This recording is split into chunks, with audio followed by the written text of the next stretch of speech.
Sige po, tayo po ay magsimula na po ang gawain po ng ating Panginoon. At bago po tayo magbahagi o magbulay-bulay po ng salita niya, ay tayo po muna nanalangin. Sige po, tayo po pinipipot po natin ng presensya ng ating Panginoon. Hallelujah. Ito yung Diyos na makapangyarihan, Panginoon. Ito yung Diyos na mabuti, Panginoon. Ito yung Diyos, Panginoon, na makapangyarihan sa lahat, Panginoon. Ang Diyos na makapangyarihan sa lahat. Maraming salamat, Panginoon. Puno, Panginoon, sa buhay ko ng bawat isa, Panginoon. Salamat, Panginoon, sa gabing ito, sa pribileyo, Panginoon, na muli na mapagbulay at makapag-aral kami, Panginoon, ng iyong mga salita. Panginoon, hinagdalahan po namin itong patuloy na sumama sa bawat isa, Panginoon.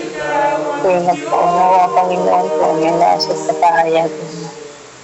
Panginoon, dalangin namin, Panginoon, hingin namin, Panginoon, matalangin mo kami linisin, Panginoon. Patawarin sa amin mga pagkakasala, Panginoon. Sa aming magagawa, Panginoon, na hindi nakalulugod sa iyo. Panginoon, sa pag-aaralan namin, sa mga nababasa, maririnig namin, naaral na patungkol sa iyo, Panginoon. Tulungan mo po ang bawat isa, Panginoon, na ito yung magamit namin, Panginoon, sa ikalalago at ikatatatag ng aming pananampalataya at kalapigit at mas lalo ka namin nakilala, Panginoon. Panginoon, palagi mo aming i-ready, Panginoon, sa kung ano yung kapahayagan mo. Buksan mo, Panginoon, yung puso ng bawat isa, yung kaisipan ng bawat isa, Panginoon. Sa ganun ay malayo namin matanggap, Panginoon. Kung nananais mo ipaunawa, Panginoon, sa bawat isa sa amin. Panginoon, sa mga kabataan na wala pa rito, Panginoon, pinadalangin din namin sila sa iyo, Panginoon. Ngayon sila ng desire sa kanilang puso, Panginoon, na manambalik sa gawain mo, Panginoon. Ingatan mo rin sila, Panginoon, kung nasan man sila. Panginoon, maraming salamat. Ngayon pa lang inaakin na namin yung katagumpayan, Panginoon. Nung matatapos sa gawain na ito, Panginoon, na nadala namin, Panginoon, yung tagumpay na nagmumula sa iyo. Panginoon, maraming salamat sa iyo yung pinamataas at papuri, pagdakila at pagsamba. Pangalan ng Jesus. Amen. Sige po, lagi po. Sus po. Ngayon po ay dahil tayo sa pagbabahagi po ng ating pong mga binulay na salita po ng Panginoon at papangunahan ko na po. Sa akin po ay nasa Exodus chapter 33 na po tayo at kung akin po ay nasa verse 16 at babasahin ko na lamang po.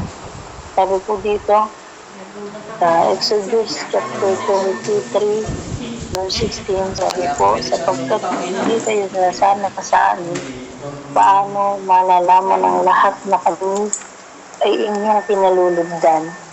Kung sasama kayo sa amin, maliwanag niya kami na iiba sa lahat ng mga bansa. Purihin po ang pagkabasa ng mga salita po ng ating Panginoon. At alam naman po natin na ito ang Exodus chapter 33, ay patungkol po ito sa Israelita, muli sa mga Israelita. Diba kahapon po, nandun na, balikan na po natin yung kahapon. Yun po yung nangyari kahapon sa mga Israelita, yung gumawa sila ng guya o nung guya sasambahin nila. Nakalimutan na nila yung pananampalataya. Ganun kabilis na pinalikuran nila yung pananampalataya nila sa Panginoon. At yung chapter 33 po ay ginayaan pa rin ng Panginoon. Ganun po kabuti ang Panginoon. Ginayaan pa rin ng Panginoon na kahit ganun yung ginawa ng mga Israelita. Gumawa sila ng Diyos-Diyosan na kanilang sasambahin. Diba pa kahapon, hindi lang nila nakita ng ilang araw si Moises ay nandun na tumalikod na agad yung pananampalataya nila sa Panginoon. Naiba na. At nagawa na sila ng guya o ng Diyos na sasambahin. At dahil doon, nalangin si Moises po na nakagabi po dun sa Lord Exodus chapter 32. kailangan na patawarin yung mga Israelita dahil doon Panginoon ang punong Moses. At dito, ganun pinapakita chapter 3 na ganun ka, ganun talaga kabuti ang ating Panginoon. Alam niyo po kung mababasa at mauunawaan po natin sa chapter 33, na kahit ganun kasama ng ginawa, sumamba na si Diyos-Diyosan, yung mga Israelita, gumawa sila mismo ng Diyos-Diyosan nila, pero nandun na pinamalas pa rin ng Panginoon yung kabutihan niya sa mga Israelita.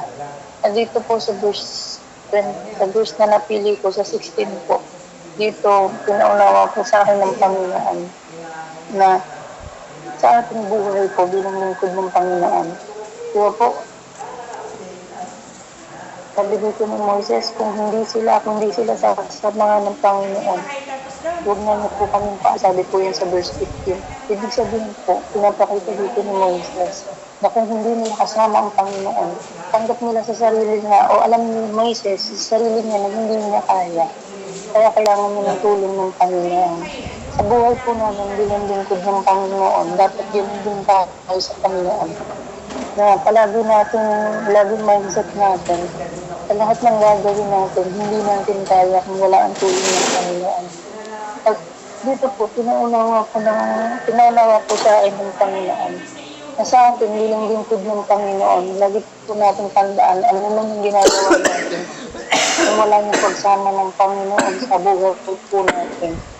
Lalo sa atin, naglilingkod sa Panginoon. Lalo sa atin, yung mga ginagampanan sa church.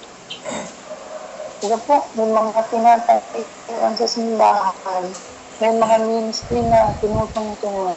Diba po, kung wala yung pagsama ng Panginoon, yung sa harapan ng ating Panginoon. Diba, nabanggit ko na din po ng mga karaan, na kung wala pagsama ng banito, wala lang po yung sa harapan ng ating Panginoon.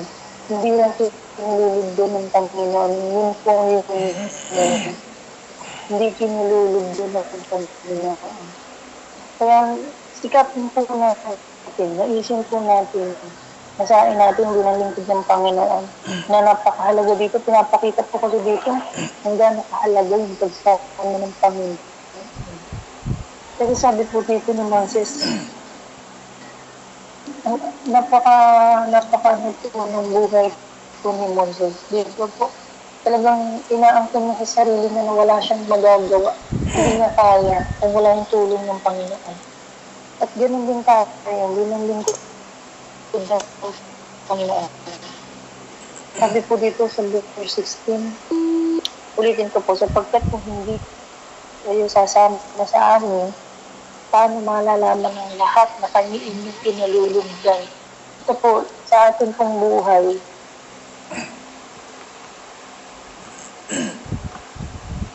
ito po, ang isang tao na hindi sinasamahan ng banal na Espiritu o wala ang pagsasama ng ating Panginoon, di ba? Imagine nyo na lamang po yung dito sa mundo na ito, yung isang lingkod ng Panginoon at isang hindi mananampalataya. Diba, makikita natin yung pagkakaiba dun sa buhay ng isang taong may nakasama niya ang Panginoon sa kanyang buhay. Isang tao na namumuhay dito sa mundo. Diba, makikita natin dito. Doon makikita talaga. Nandun yung pagsama ng Panginoon. Diba makikita dito ng mga na iba ka. Dito din po, pinapaunawa sa akin po, din sa ating lahat, na ang lingkod ng Panginoon talagang iba. Tumatawag na Panginoon.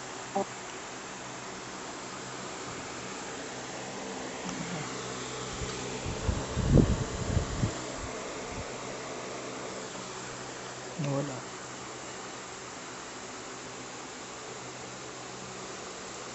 Nawala po ako. Saan po ako tumigil?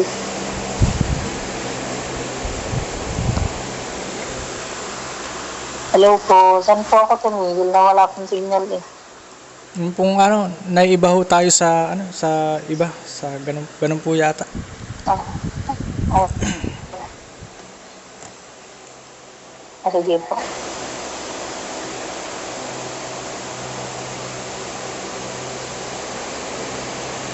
Ganda ang daan na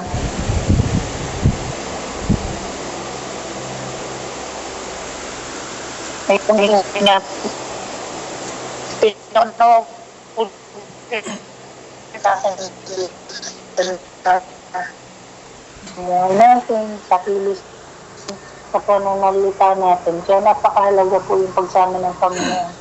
Kasi dito sabi sa 14, sagot po ito ng Panginoon kay Moises, sabi dito, sasamahan ko kayo at bibigyan ko kayo ng kapayapaan.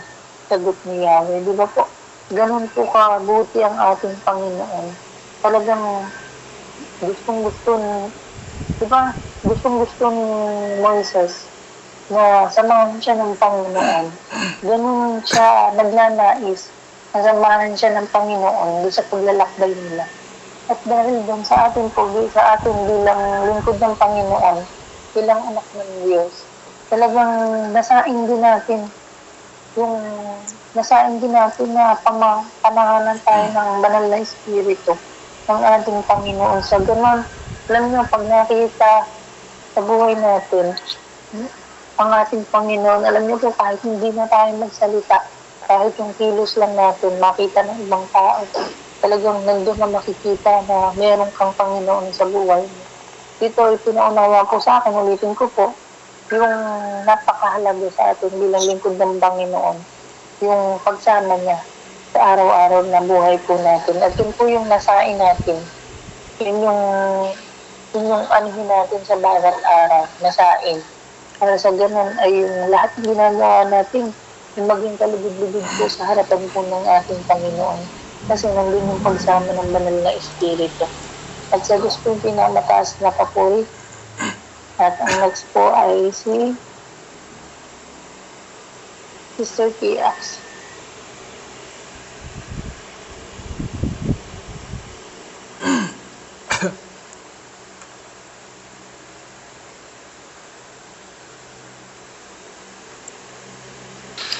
Sige po, yung sa akin po ay dito po sa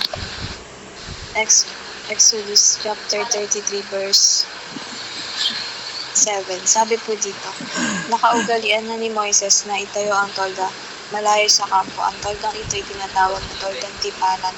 Pumupunta sa toldang ito ang sinumang gustong malaman ang kalooban ng Panginoon.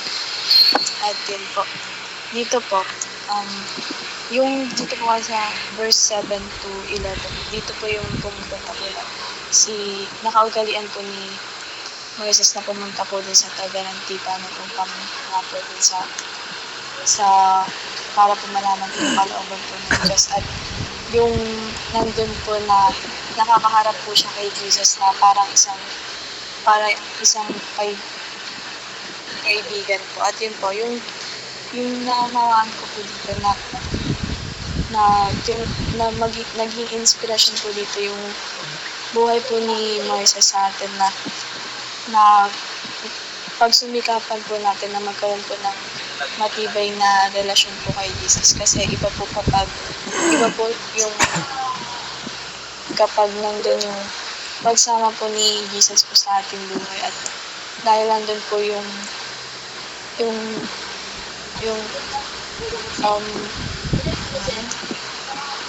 nandun po na magaan na lang po sa ating lahat. At dahil nandun po yung presensya niya, at pinibigyan din po tayo nito kasi pagkasama po natin si Jesus, nandun po yung assurance niya na sa atin dito po sa verse 14 na siya po mismo yung sasama sa atin at bibigyan po tayo ng kakahinga. Kaya mahalaga po talaga na magkaroon po tayo ng matibay na relasyon kay Jesus. At ayun po, suggest po yung pinamataas na papuri.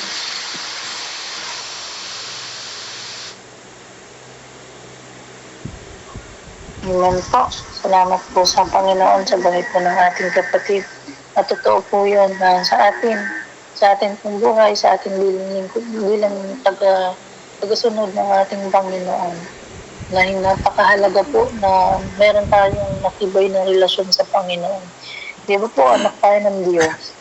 Paano mo masasabing anak ka ng Diyos kung wala kang relasyon sa Kanya? Di ba po, pag sinabing anak, di ba po sa mga magulang natin, anak, magulang, di ba po may relasyon sila?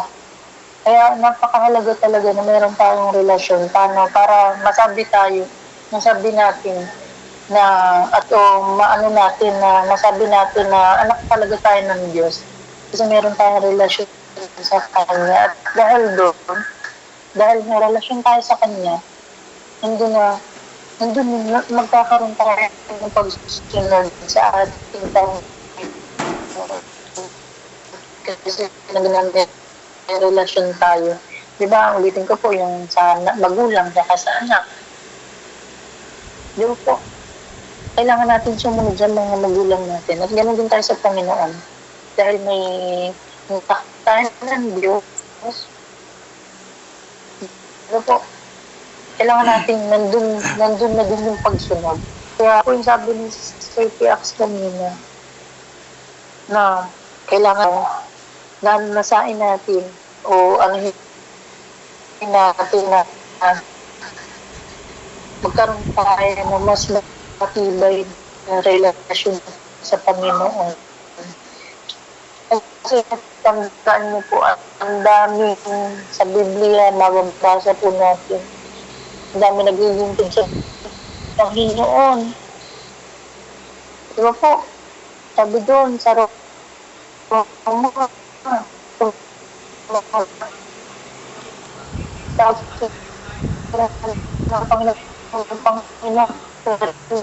sila kilala ng Panginoon. Maano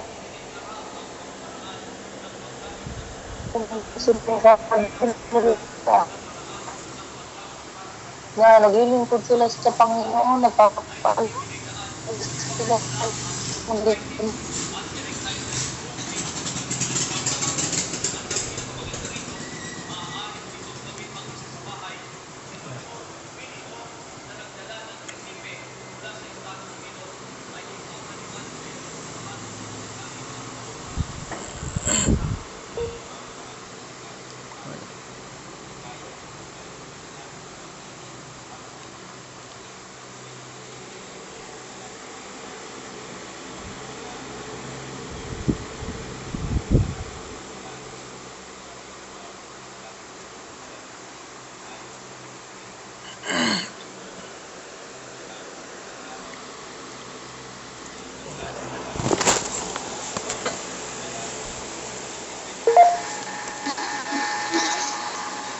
Sige po, pasensya na po kasi nawawala na na po ang signal ko.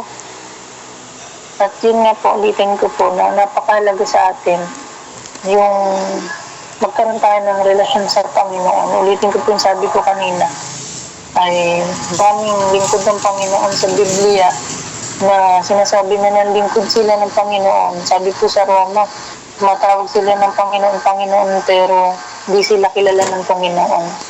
At huwag nating nasain na maging ganun din tayo. Na oo, naglilingkod tayo ngayon, nagpapagal tayo, nasa ministry tayo. Pero nakakalungkot po, baka pagdating ng takdang panahon, ng tamang panahon, sa pagdating ng ating Panginoon ay hindi pala tayo kilala ng Panginoon. Alam niyo po, di ba nakakalungkot yun? Hindi ka pala kasi wala kang relasyon na totoo sa Panginoon. Ang ganun yung mangyayari. At nasahin natin yung matibay na relasyon sa Panginoon. Kasi kung gano'n, mas lalo tayong lalalim sa pagkakakilala natin sa Panginoon. Mas araw-araw na makikilala natin, may bagong pagkakakilala tayo sa Panginoon. At purihin po ang Panginoon. At ang next po ay si Ate Ay. Sige po. Sa mga pagpalang gabi sa bawat isa, lalo't higit po ay sa Panginoon. Malinaw po ba yung sounds? Amen. Malinaw po. Ito po. Exodus chapter 30, verse. Sabi po dito, sasamahan ko kayo at bibigyan ko kayo ng kapayapaan. sagot ni Yahweh. Yan po salamat po sa salita ng Panginoon. Yung sinasabi din po dito ng Panginoon na bibigyan niya ng kapayapaan ay ang mga Israelita.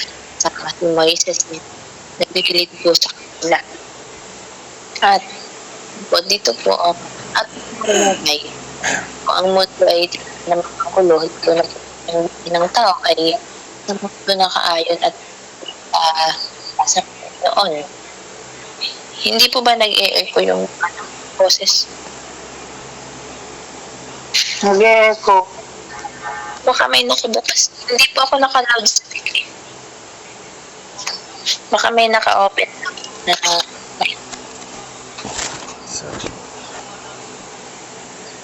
yan, okay na po. Yan, thank you po. Ulit po, sabi po dito, sasamahan ko kayo at bibigyan ko kayo ng kapayapaan, sagot ni Yahweh. Sa Exodus 33 verse 14, ano po kung yung mundo, yung pagbabasihan natin, talaga pong magulo na to. Lalo na po kung yung buhay ng tao ay dito nakaayon, ay hindi talaga matatagpuan yung kapayapaan. Kasi po, tandaan po natin, ang buhay ay may katahimikan at kapayapaan kapag ito ay na kay Kristo.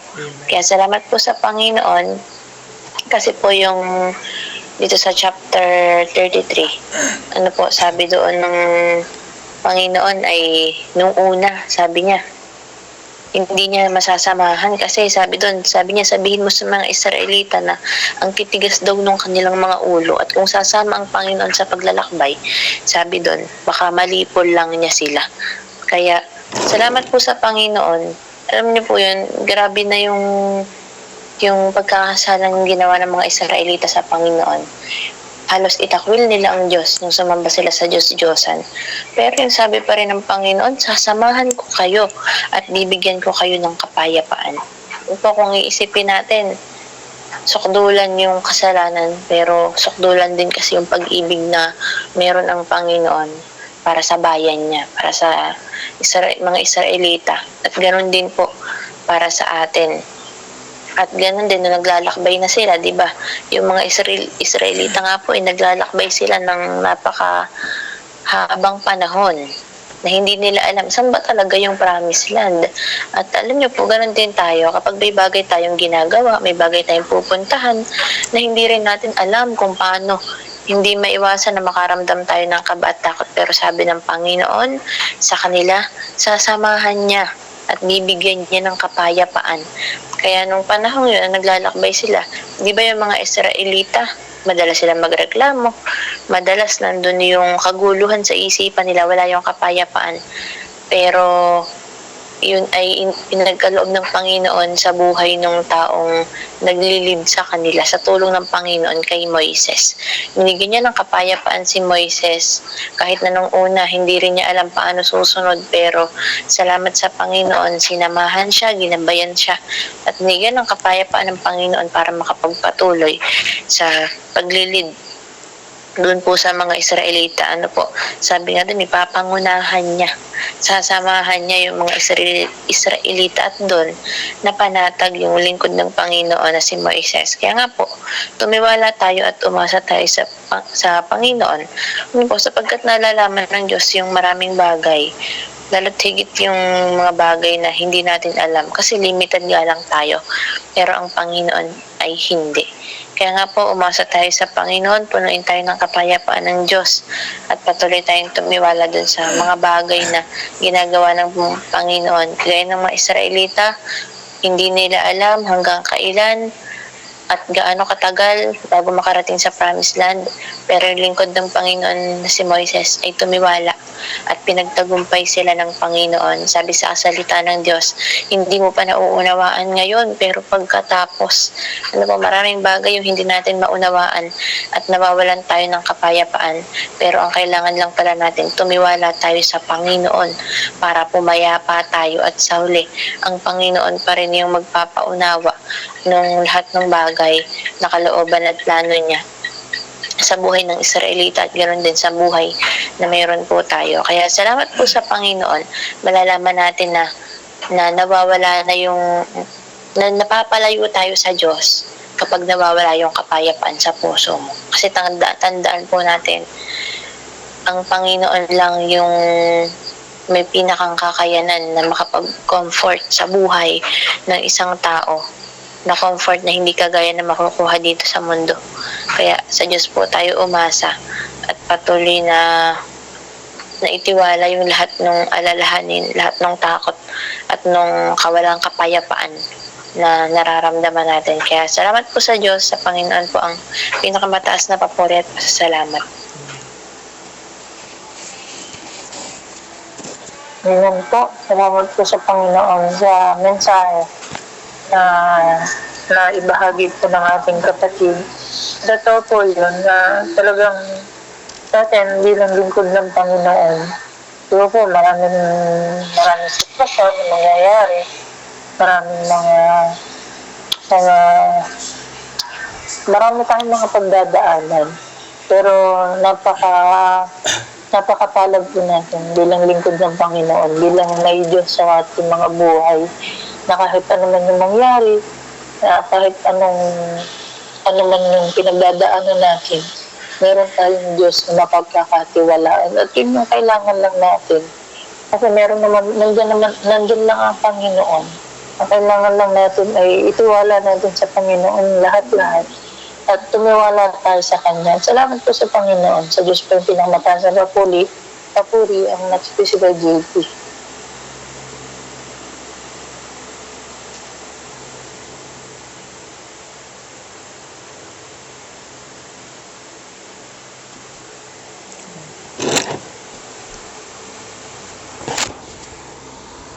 Ay, sorry po. Ako po ba? Sige ba? Purihin po ang Panginoon. Hallelujah, Jesus. Makapangyarihan sa lahat.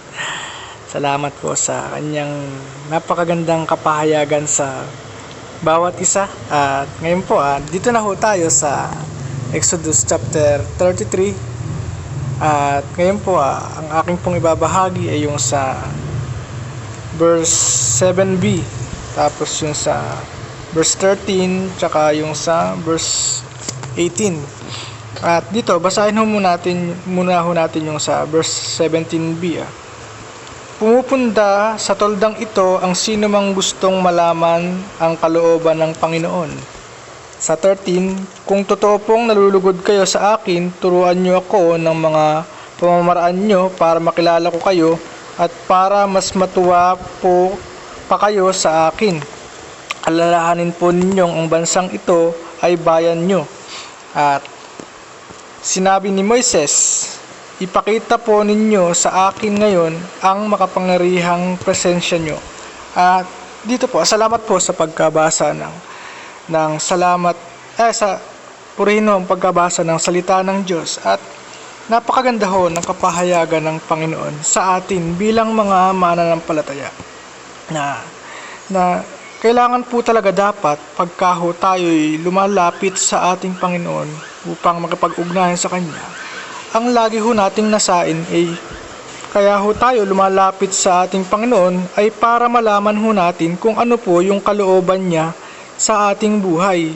Hindi po yung lalapit lamang ho tayo para humiling ng kung ano-anong bagay na makakasatisfy lamang naman po ng ating laman, na pagaya ng mga pagkain, ng gano'n, ng mga gano'n. Pero hindi ho masama na humiling ng gano'n. Pero isang kapahayagan ho sa atin na pagka ho laging ganun lamang po ang ating panalangin, yung mga pangangailangan natin dito sa lupa, na ganun, ay para lang ho tayong isang bata na ganun nga. Di ba, ang bata, hindi na wala, ano lang yan wala ho siyang ginagawa kundi, pagka siya'y nagutom, tapos pag nakakita ng maganda pong laruan, ay magtuturo, Daddy, bilhin niyo po ako nun, ganun. Daddy, gusto ko pong cotton candy, ganun. At hindi po nila inaalam kung ano po yung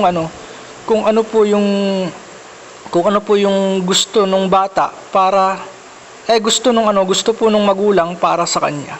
At ngayon po tayo bilang mga bilang mga mananampalataya na unti-unti na mas nakakakilala pa sa ating Panginoon. Napakaganda ho na pakanasain ho natin na alamin ho natin kung ano po yung kalooban ng ating Panginoon sa ating buhay at kung ano po yung plano niya, na kung ano po yung pagkakatawag niya sa atin, kung ano po yung dapat nating gampanin dito sa lupa para ho parangalan natin ang pangalan ng ating Panginoon. At ayun po, at dito isa pa hong napakagandang mensahe na kung totoo pong nalulugod kayo sa akin, turuan nyo ako ng mga pamamaraan nyo para makilala ko kayo at para mas matuwa pa kayo sa akin. Alalahanin po nyo ang bansang ito ay bayan ninyo. At ayun, sa atin pong paghahanap sa Panginoon, yung paghahanap natin sa Panginoon para malaman ho natin kung ano po yung kalooban niya sa atin, ay kalakip ho nun yung pong kailangan din ho at matutunan natin kung ano po yung kung paano ho mag-isip yung ating Panginoon, kung ano po ba yung mga pamamaraan niya sa lahat ho ng bagay. At yun lamang po ay magagawa natin kung tayo po'y patuloy na mag-aaral ng kanyang salita. Kung tayo mag-aaral ng salita niya ng may buong lalim, na hindi po sapat yung kung ano lamang po yung ating maunawaan, yun na, kontento na ho tayo dun. Pakanasahin ho natin na ang banal na espiritu ho mismo ang makapangusap ho sa atin para mas maging accurate ho kung ano po yung karapat dapat nating malaman patungkol ho sa ating Amang nasa langit, na para ho ayun sa ating pag-aaral, sa patuloy ho nating paghahanap sa ating Panginoon, ay mawi-witness ho natin kung gaano siya kabuti sa atin, kung mas lalim ho yung ating pagkakakilala sa kanya. At ayun nga po, sa verse 18 naman, ipakita po ninyo sa akin ngayon ang makapangyarihang presensya nyo. At ayun, madadama lang ho natin yung presensya ng ating Panginoon kung patuloy ho tayong lalapit sa Kanya, kung patuloy ho tayong lalakad sa kalooban ng ating Panginoon, kung patuloy ho nating lalakaran yung landas na patuloy niyang inihahanda para sa atin. At alam naman ho natin na yung landas na Kanya pong inihahanda sa bawat isa ay yung landas patungo ho sa Kanya, patungo ho sa Kanyang pangako sa bawat isa na buhay na walang hanggan. At ayun po, at sa patuloy ho nating pagsunod sa ating Panginoon, minsan talaga mahirap kasi hindi ho minsan, talagang palagi mahirap ho talaga yung mga pinagagawa ng ating Panginoon. Kasi nga po, kagaya nga ho nung di ba, doon nga po ang ating Panginoong Jesucristo ay nakikipag-usap kay Apostol Pedro, di ba, sinabi ho niya noon na noong bata ka pa ay ikaw ang nagbibihis sa sarili mo, ikaw ang nakakapunta kung saan mo gusto, pero ngayong matanda ka na ay iba na ang magbibihis sa iyo at dadalhin ka kung saan hindi mo gusto. At ayun, sa ating pong ngayon po sa ating pong patuloy na pagsunod sa ating Panginoon, kadalasan ho talaga kung ano po yung kalooban ng Panginoon, ay yun po yung talagang napakahirap sa ating kalooban, kasi talagang ganun nga po, mapapansin natin kung yung sitwasyon kung saan parang ang daming hadlang, ay talagang doon po mapapatunayan na yun po talaga yung kalooban ng Panginoon kung magagawa ho nating manindigan doon, at sa ating paninindigan ay talagang wala hong magagawa ang kaaway para pigilan tayo. At ayun, sa mga ganong sitwasyon na sa kagaya nga ho nung aking ipinatutuo nung matagal na ho, nung December pa, na ganun nga po, kasi nga po noon talagang grabe ho yung utos sa akin ng ating pastor, na nung galing po kami sa isang malayong lugar na kailangan ko pong bumiyahin ng madaling araw pabalik po sa Bugarin. At ayun, talagang grabe ho yung pag-iingat sa akin ng Panginoon, na hindi po ako nakaramdam ng antok sa pagbiyahe ko pa uwi. At napakabuti po ng Panginoon sa patuloy niyang pagbuhos ng kanyang kapangyarihan sa atin, na ang katapatan niya sa ating buhay, na once po tayo sumunod sa kanya ay hindi niya po tayo pababayaan, na na ganun na lamang po talaga yung pag-iingat niya sa ating buhay, sa mga taong patuloy pong nagtatapat sa ating Panginoon. At ayun po, at purihin po ang Panginoon, at maraming salamat po, at nasa Diyos po lahat ng papuri, pagdakila at pagsamba. Amen po. Salamat po sa buhay po ng salamat po sa Panginoon sa buhay po ng ating kapatid, maging sa salita po ng Panginoon na kanyang binahagi. At totoo po yun na napakahalaga din na nandun sa ating bilang lingkod ng Panginoon yung pagtatapat natin sa Panginoon. At alam niyo po, isang dapat natin gawin yun.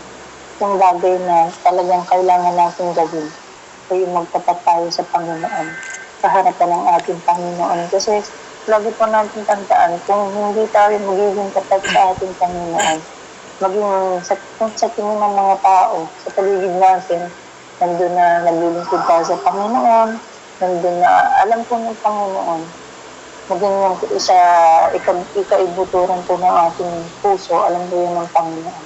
Alam ng Panginoon kung sino yung nagtatapat sa Kanya. Alam ng Panginoon kung sino hindi nagtatapat. Kaya napakahalaga na, alam mo yun, yung pure talaga na pagtatapat. Ang pagtatapat sa harapan po ng ating Panginoon. At purihin po ang Panginoon. At ang next po ay si Jesus Bebang po ay magte-testimony. Amen. Malinaw po ba yung signal? Opo, malinaw po. Thank you po. So, this is my first time po na ite-testimony ko po yun. Last December, I've been going through a lot. I had a relationship with a girl for almost 2 years and a half. Though we were both aware na mali yung relasyon namin, and we still continue it hanggang sa umabot niya ng 2 years. We are both Christians. We church kami together whenever I visit her or she visits me. But deep down inside me, tinatago ko ng malaking kasalanan. During those times na we were together, mas lalo pa kami napalayo sa Lord. Walang prayer time or devotion time. We are doing worldly things like pag-iinom at pagsusugal. Naging tabu na din na pag-usapan namin ng Lord kasi na-aware kami ng mali. And every time na nakapasok ang Lord sa usapan, nauuwi kami sa breakup. Not until we never talk about it anymore. In those 2 years, hindi talaga nawala yung conviction sa puso ko na may kasalanan. Pero yan akong ginagawa sa harap ng Diyos. Actually, weighs me down. Dumating sa pang yung buhay ko na nagsabay-sabay lahat ng problema. Problema sa pamilya, financial, career, and mental health. During those times, kahit pinatawag ko sa Lord, pakiramdam ko pinapakinggan. Kasi alam ko sa sarili ko na may karamihan akong ginagawa. Hanggang sa nag-until medyo matindi. Hindi doon sa tao karelasyon ko. Pero mas nag-worsen yung mental health ko. Iniisip ko na tapusin ko na yung buhay ko sa dami na paulit-ulit problema na pinagdadaanan ko. Puro negative thoughts na yung nasa isip ko. Pero yung taong inaasahan ko na nabigay support system ko. Yung na-betray ako. Cheated on me with another girl. During the time, I was so devastated. Pakaramdam ko na wala naman akong ginawang masama. Bakit ginagawa ako ng tao na hindi pa din nagsisingkot sa akin yung nangyari hanggang sa nalaman ko na ipinagpatuloy pa din nila na nagsimulan din. At pakiramdam ko nung tinapon na lang ako ng parang baso. I was so angry and hurt that time. And there's nothing I can do kundi lumuhod, iyak, ng tulong sa Panginoon para pauliin yung sakit na nararamdaman. At yung oras din na yun, tinatagpo ako ng Panginoon. pinakinggan niya yung iyak kasi I still remember kung paano ako lumakaantag yung sakit na nararamdaman ng mga oras na yun. Hindi man niya tinugon yung dalangin. Binigay niya sa akin na may kapayapaan, kapahingahan ko. Katapos ko iyak lang sa Lord. Patulog ako ng mahimbing ng gabi na yun. Renew my strength, though the pain is still there. Yung kinabukasan, binago ko yung routine ko. At na pagkagising ko sa umaga, message ko siya. Ang una ko nang ginagawa ay mag-pray and devotion. Started, as far as I remember, December 4, 2024. Nag-pray kami November 27. Up until, though consistent yung prayer time and devotion ko during that time, I'm still suffering. I'm still struggling letting go of the painful. May eagerness pa din ako bumalik sa madaling ang buhay na yun. Not until may napanood ang video sa TikTok. Na-share niyang verse itong Exodus 33 verse 15.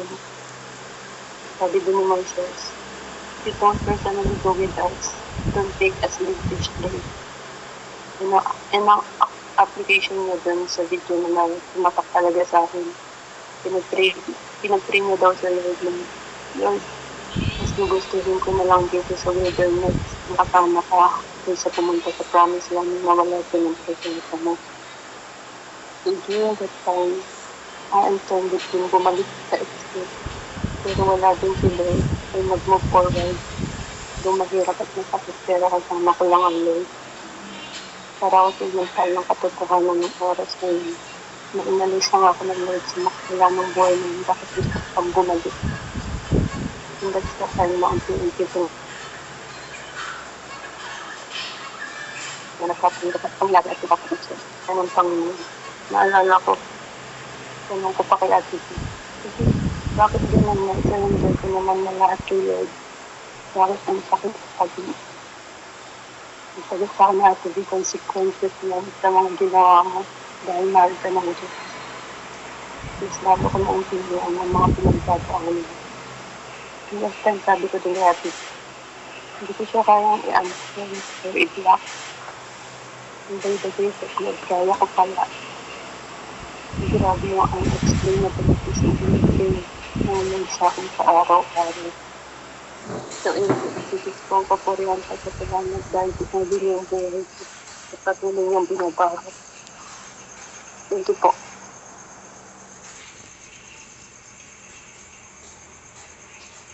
Amen po. Purihin po ang Panginoon po sa buhay po ng ating kapatid. At kami po, napakabuti po ng ating Panginoon. Maaaring nakakagawa tayo ng mga pagkakasala, ng mga pagkakamali, na nakakagawa tayo ng hindi nakalulugod sa Panginoon. Pero palagi po natin tandaan na mahal tayo ng Panginoon. Ano ba yan, pinagdadaanan mo, ano ba yan, nagawa mo mga pagkakamali, basta lumapit ka ng totoo sa Panginoon, nagsisi ka sa mga nagawa mong pagkakasala, alam mo, maaaring meron kang makuha o meron kang pagdaanan na konsekwensya. Alam niyo po, ibig sabihin niyan ay mahal ka lang ng Panginoon. Totoo yun, Sis Divine. Mahal ka ng Panginoon, kaya inalis ka sa ganung sitwasyon. Inalis ka sa ganung pagkakataon. Kasi gusto ng Panginoon ay manumbalik yung paglilingkod mo sa Kanya. Yung dating paglilingkod mo sa Kanya, gusto niya ay mas ibalik mo pa at mas mag-init ka pa sa paglilingkod sa Kanya. At purihin ng Panginoon po sa buhay niyo po, Sis Divine, na talagang andun na, talagang kumikilos ang Panginoon. Mahal ka ng Diyos at ayaw Kanyang manatili sa ganung sitwasyon. Kasi alam naman natin na talagang yung ganung sitwasyon ay hindi nakalulugod sa harapan ng Panginoon. Pero mapalad ka kasi inalis ka ng Panginoon sa ganung sitwasyon. Maaring sasaktan, maaaring may sakit kang nararanasan. Alam niyo yun, may process yan na binibigay ang Panginoon. Talagang basta itiwala mo lang yan sa Panginoon at patuloy na maglingkod sa Kanya. At ayun, salamat sa Panginoon kasi bumabalik na yung prayer time mo, yung devotion time mo. At purihin ng Panginoon po sa buhay niyo po. At salamat po sa Panginoon. Sino po yung nagbabalik pa ng papulit po? Salamat sa Panginoon.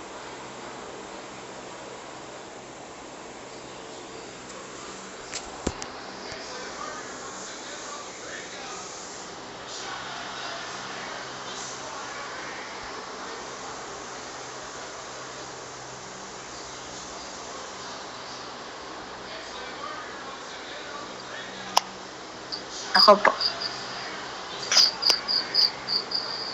Rinig po. Opo, malinaw po. Sige po. Ako din po nagpupuri at nagpapasalamat sa Panginoon. Salamat po sa kabutihan ng Panginoon dahil nakabalik na po kami ng pagbabible study, yung mga kabataan po dito sa Mayatba. Salamat po sa Panginoon sa pangunguna niya, sa paglilig niya. Nabagaman po sobrang tagal na wala ng Bible study dito po sa Mayatba. Ilang buwan din simula nung 2024. Pero salamat po sa Panginoon sa desire na inilalagay niya sa puso ng mga kabataan na mahirap nga kapag ang tagal ng nawala yung gawain. Ang hirap na makabalik. Pero purihin po ang Panginoon dahil okay na po ulit ngayon. At yung isa pa po ay napapasalamat po ako sa Panginoon sa araw-araw na pag-iingat niya sa akin sa pagtatrabaho. Nagpapasalamat po ako sa Panginoon na may mga lalo na po bago pa lang akong worker, may mga pagkakataon na hindi ko alam kung paano gawin, kung paano ko sisimulan, pero laging lumilipas at natatapos yung maghapon na nandun yung pagtatagumpay ng Panginoon. Nandun palagi yung pagtuturo ng Lord kung ano yung mga bagay na dapat gawin at yung mga pag-iingat po. Salamat po sa Panginoon kasi siyempre po yung trabaho namin ay buhay yung inahawakan at inaalagaan namin. At salamat po sa Panginoon dun sa pagiging alerto, dun sa pagiging aware sa mga bagay, at dun po sa karunungan na araw-araw na ipinagkakaloob ng Panginoon at inaalaw na matutunan. Kaya salamat po sa Diyos, yung lahat ng pabor, at yung isa pa po na lubos kong pinagpapasalamat sa Panginoon, yung lagi niyang paglalakip-lakip dun sa schedule ng pasok ko. Kasi po yung last 2 weeks na nakalipas ay wala akong pasok ng Saturday, Sunday, kaya nakakapag-church po ako. May panahon para makapagturo sa bata. At ngayon po, nailabas na rin yung sunod naming schedule para sa susunod na 2 linggo. At napakabuti po ng Panginoon kasi wala ulit akong pasok ng Sunday. At salamat po sa Lord dahil sobrang kagalakan yun na makapag-church pag Sunday, makadalo sa gawain, makapagturo sa bata. Salamat po sa Panginoon dahil hanggang sa mga schedule, ang Panginoon pa rin yung patuloy na naglalakip-lakip ng mga bagay. Pati po sa trabaho ko, yung mga kasama ko, salamat po sa Panginoon. Dahil sa mabubuting tao kami nilalagay ng Panginoon na magtuturo sa amin. Mga senior na tuturuan kami, na hindi kami nabubuli. Salamat po sa Lord, sa mga katrabaho ko na alam din na paglinggo ay hindi talaga ako pwede. At talagang nandun na sabi pag Sunday hindi daw ako pwedeng pumasok na sila yung nagsasabi dun sa naggagawa ng schedule namin. Kaya salamat po sa Panginoon sa lahat ng pabor na ginagawa ng Panginoon sa mga tao sa paligid ko, sa trabaho, at sa bawat pagkilos po ng Panginoon sa bawat araw at mga pag-iingat sa pagpasok at pag-uwi. Kaya sa Diyos po yung lahat ng pinakang mataas na papuri at pasasalamat. Sige po, meron pa po bang kahabol na magbabalik ng papurit pasasalamat sa ating Panginoon? Ako po, mapagpalang gabi po sa ating lahat at higit po sa ating Panginoon. Ako po'y lubos na nagpapasalamat sa Panginoon sa talagang walang hanggang katapatan niya sa ating buhay. Kasi nga po, sa kanina po, buong maghapon ay talagang napaka-busy po at ang dami yung ginagawa. At ako po ngayon ay nandito sa Mabitak at kasi nga po, meron hong inutos sa akin yung mother ko na kailangan pong i-claim sa dito po sa Mabitak. At kanina po, talagang pinipilit ko po na isingit yung pag-aaral ng Bible para ho sa ating devotion, pero ang hirap po kanina gawa po dun sa pila ay ang dami maiingay at ang hirap po makapag-focus. At kanina po talagang ayun, ang dami rin hong kailangan gawin sa bahay at kasi inayos ko rin ho yung pagta-transfer nung nung nakapangalang saka nung aking kapatid ay ililipat ho sa aking ina at inasikaso ko ho namin yun kanina at dapat po ako ay babalik na ng Bugarin, pero humiling ho yung mother ko na wag daw muna po akong umalis para daw tulungan ko siya sa pagpa-transfer nung sa pangangasiwa ho sa pagpapapangalan ho dun sa palayan para ho mas mandali. Ang hirap po kasi nung sa kapatid ko ho nakapangalan yung lupa, pagka po magki-claim ng mga ayuda ay ang hirap kasi kailangan siya po mismo yung pupunta ron para i-claim yun. May trabaho po yung kapatid kong babae at talagang napakahirap kasi nga po yun, kailangan kasi nandun siya ang siya ang pipirma, ganun. At tapos ayun ay madali na naman ho yun bukas. At ayun, tas kanina ako po'y nanghiram ho ng Bible kay Pastor Jimmy dito po sa church. At habang po ako'y nakikipagkwentuhan ipalalaw sa Wednesday ngayon attend ka ng prayer meeting. Tapos sabi ko po kanina, sige po, titingnan ko po kung ako po'y makakadalo mamaya. Pupunta na lang po ako kung ganun. Tapos si Sibiena po kanina bigla pong nagchat na nagtanong kung okay lang daw po ba na 8 mag-umpisa. Tapos 8:30 pala, ganun po. Tapos sige po, sabi ko pong ganun.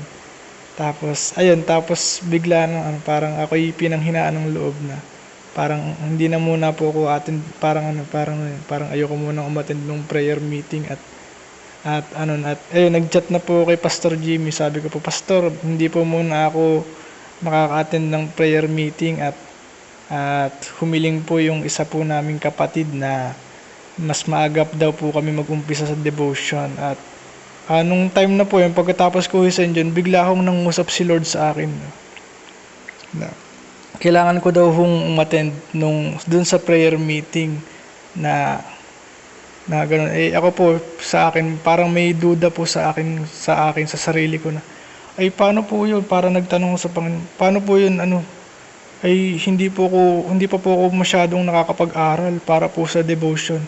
Tapos sabi ho sa akin ng Panginoon na akong bahala sa iyo, basta umattend ka lang. At nung umattend po ako, talagang kanina pinipilit ko talagang magbasa.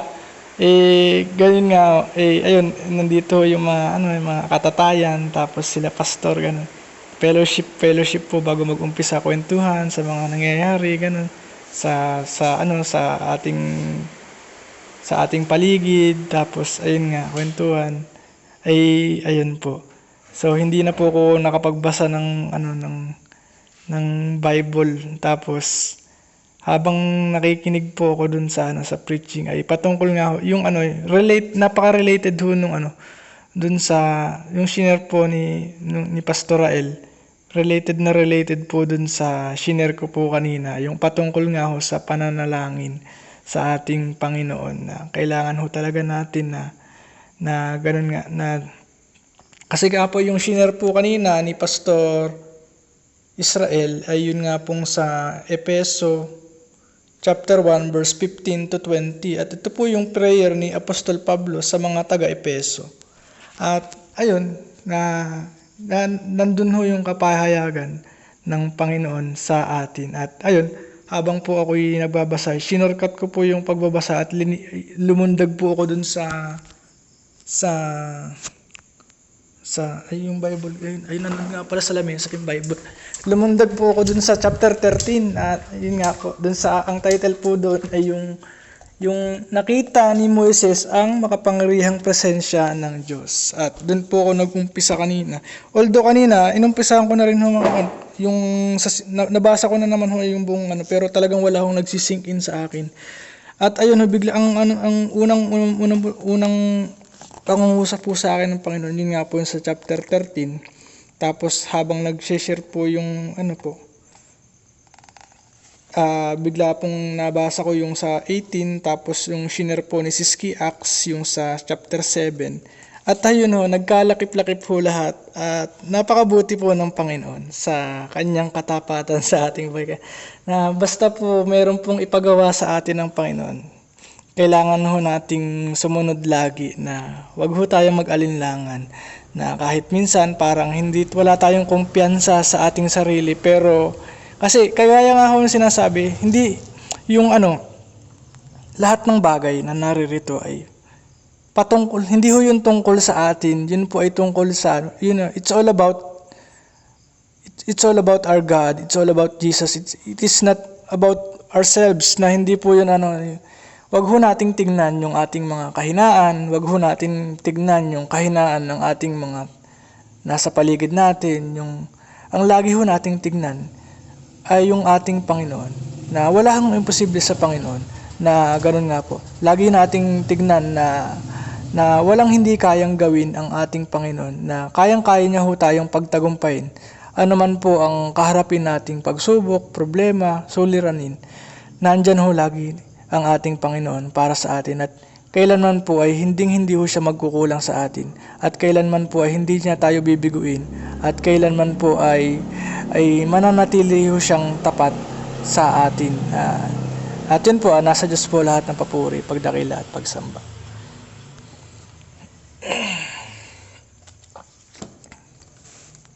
Amen po. Salamat po sa Panginoon. Salamat po sa buhay po ng ating mga kapatid na talagang sa lahat po ng naging naibahagi na papurit pa sa salamat sa Panginoon. Talagang nandun pinapakita at pinapaunawa sa atin kung gaano kabuti ang ating Panginoon. Kung paano niya tayo sinasamahan, kung paano ang Panginoon tumilos po sa bawat isa sa atin, sa buhay po ng bawat isa. At tulungan po tayo ng ating Panginoon sa bawat araw, sa bawat mga ginagawa natin, ay ang Diyos palagi yun. Mabigyan natin ng papuri, mabigyan natin ng pasasalamat sa pasasalamat. At ako rin po, magbabalik ng papurit na salamat sa ating Panginoon. Ako po yung nagpupurit na papasalamat sa Panginoon sa buhay at kalakasan po na patuloy niyang pinagkakaloob. At salamat po sa Panginoon kasi nandun na ilang linggo na akong hindi nakaka-uwi ng sa bahay namin. Kahit gusto ko na umuwi. Pero salamat sa Panginoon kasi nandun na tinatawid niya ako sa bawat araw. Amen. Naratigit din sa ginagawa ko ngayon sa trabaho. Talagang ang Diyos talaga yung sumasama sa akin sa bawat araw. At salamat din sa Panginoon sa karunungan po. Talagang mahirap yung ginagawa ko, yung trabaho. Pero salamat sa Panginoon kasi talagang ang Diyos hindi nagkukulang, lalo kung sa Panginoon. Kung sa Panginoon ka talaga aasa. Kasi ako, alam ko talaga sa sarili ko na hindi ko din talaga kaya yung mga ginagawa. Talagang, talagang pabilisan yung gawain eh. Pero salamat sa Panginoon kasi talagang ang Diyos yung sumasama sa akin, lalo sa bawat araw po. At salamat din po sa Panginoon kasi hapon pa po masama yung pakiramdam ko kagabi. Talagang parang nalagnatin ako. Parang kanina inuubo na ako dun sa trabaho. Pero hindi naman aring papatay yung aircon. Pero salamat sa Panginoon kasi talagang Ngayon, sama pa rin po yung pakiramdam ko, pero nakainom na naman ng gamot. Pero salamat sa Panginoon at sa Diyos ko yung pinagkakatiwala na ang Diyos yung magbibigay ng kagalingan. Ang Diyos ang magbibigay sa akin ng kalakasan. Kasi sa Diyos lang naman dapat tayo magtiwala eh. Maaaring may mga tao na nandiyan para sa atin, pero lalo tigit sa Panginoon tayo magtiwala. Kasi ang Panginoon, hindi tayo pababayaan. Hindi tayo niya iiwan. Pero, kaya salamat po sa Panginoon. Diyos po ng mataas na papuri. At ngayon po, dako po tayo sa pananalangin. At pangunahan po tayo ni Sister Kiax.